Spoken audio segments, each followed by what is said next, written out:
Perkenalkan, nama saya Angeli Rondunu, NIM 2174201033, kelas A121, Fakultas Hukum Universitas Pembangunan Indonesia Manado.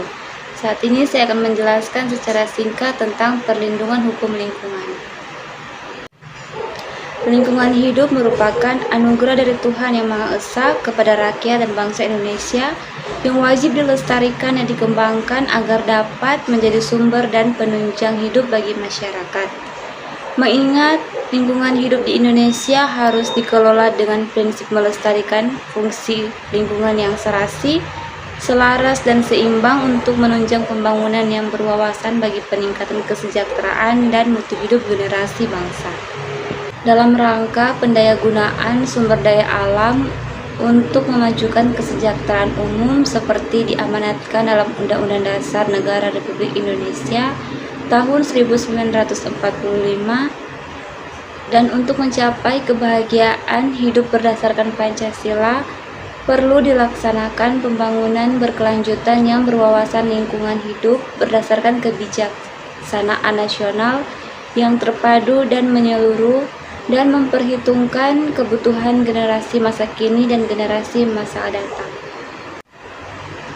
Berdasarkan Pasal 5 Ayat 1 UU LH dan UU PLH, hak ini dimiliki setiap orang, yaitu orang, seorang, kelompok orang, atau badan hukum.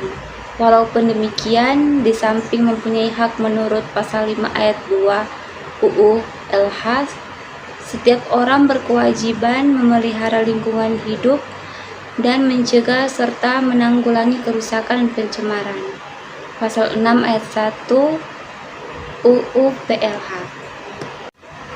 Dan seperti yang sudah disampaikan di atas, saya sebagai penulis dari makalah ini mengambil rumusan masalah, yaitu bagaimana penegakan hukum terhadap pelaku pengerusakan lingkungan hidup. Dan pembahasannya, dalam penegakan hukum lingkungan telah diatur segala bentuk sanksi atas pelanggaran maupun kejahatan bagi pelaku yang dilakukan perorangan maupun badan dengan upaya pencegahan atau preventif maupun penindakan atau represif. Khusus untuk tindakan represif ini, ada beberapa jenis instrumen yang dapat diterapkan dan penerapannya tergantung dari keperluannya. Sebagai pertimbangan antara lain melihat dampak yang ditimbulkannya. Menurut Subagio, jenis-jenis instrumen yang dimaksud meliputi tindakan administratif, tindakan perdata atau proses perdata, dan tindakan pidana atau proses pidana. Mengenai ganti rugi biaya pemulihan dalam Undang-Undang Nomor 4 Tahun 1982 telah diatur dalam Pasal 20 dengan ketentuan para perusak atau pencemar memikul tanggung jawab dengan wajib membayar ganti kerugian kepada penderita yang telah dilanggar haknya atas lingkungan hidup yang baik dan sehat. Selain itu juga diwajibkan membayar biaya-biaya pemulihan lingkungan hidup kepada negara.